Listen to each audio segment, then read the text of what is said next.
دوسرا حصہ سبق نمبر 13 نماز کی شرط اول یعنی طہارت۔ طہارت کا کیا مطلب ہے؟ طہارت کا مطلب یہ ہے کہ نمازی کا بدن، اس کے کپڑے اور وہ جگہ جس پر نماز پڑھنی ہے نجاست سے پاک و صاف ہو۔ طہارت کی کتنی قسمیں ہیں؟ طہارت کی 2 قسمیں ہیں، طہارت صغرا و طہارت کبریٰ۔ طہارت صغرا وضو ہے اور طہارت کبریٰ غسل، اور جن چیزوں سے صرف وضو لازم آتا ہے انہیں حدث اصغر کہتے ہیں، اور جن سے غسل فرض ہوا انہیں حدث اکبر کہا جاتا ہے۔ نجاست کی کتنی قسمیں ہیں؟ نجاست کی 2 قسمیں ہیں، حکمیہ اور حقیقیہ۔ نجاست حکمیہ کس کو کہتے ہیں؟ نجاست حکمیہ وہ ہے جو نظر نہیں آتی، صرف شریعت کے حکم سے اسے ناپاکی کہتے ہیں، جیسے بے وضو ہونا، غسل کی حاجت ہونا۔ نجاست حکمیہ سے پاک ہونے کا کیا طریقہ ہے؟ جہاں وضو کرنا لازم ہو وہاں وضو کرنا، اور جہاں غسل کی حاجت ہو وہاں غسل کرنا نجاست حکمیہ سے آدمی کو پاک کر دیتا ہے۔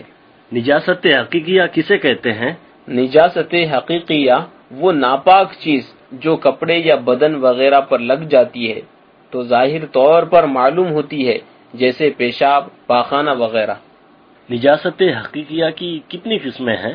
نجاست حقیقیہ 2 قسم پر ہے، غلیظہ اور دوسرا خفیفہ۔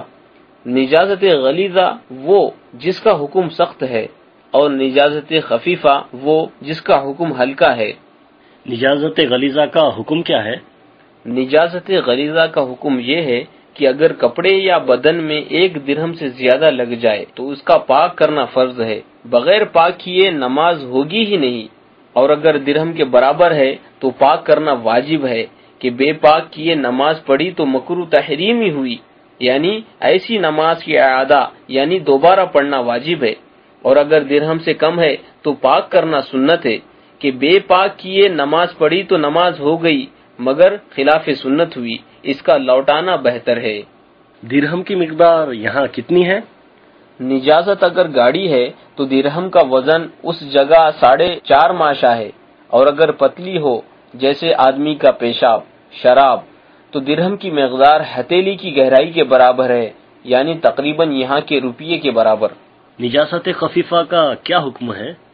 نجاست خفیفہ کا حکم یہ ہے کہ کپڑے کا حصہ یا بدن کے جس عضو میں لگی ہے اگر اس کی چوتھائی سے کم ہے تو معاف ہو جائے گی، اور اگر پوری چوتھائی میں ہو تو اس کا دھونا واجب ہے، اور زیادہ ہو تو اس کا پاک کرنا فرض ہے، بے دھوئے نماز ہوگی ہی نہیں۔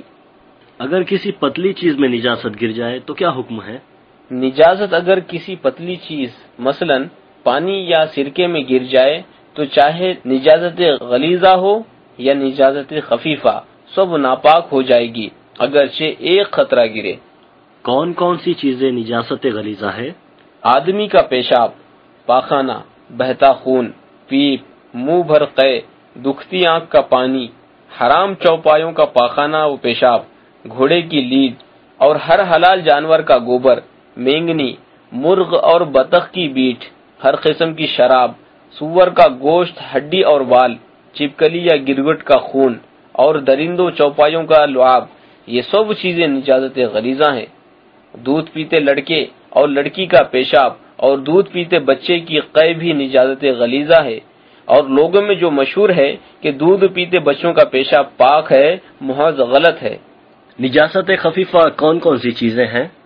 حلال جانوروں اور گھوڑے کا پیشاب اور حرام پرندوں کی بیٹ نجاست خفیفہ ہے، اور نجاست غلیظہ خفیفہ میں مل جائے تو کل غلیظہ ہے۔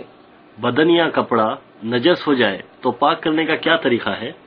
نجاست اگر پتلی ہو تو 3 مرتبہ دھو لینے سے پاک ہو جائے گا، مگر کپڑے کو 3 مرتبہ اپنی قوت بھر اس طرح نچوڑنا ضروری ہے کہ اس سے کوئی قطرہ نہ ٹپکے، اور پہلی اور دوسری بار نچوڑ کر ہاتھ بھی دھو لے۔ اور نجاست اگر گوبر، خون، پاخانہ وغیرہ ہو تو اس کو دور کرنا ضروری ہے، گنتی کی کوئی شرط نہیں، اگرچہ 4-5 مرتبہ دھونا پڑے۔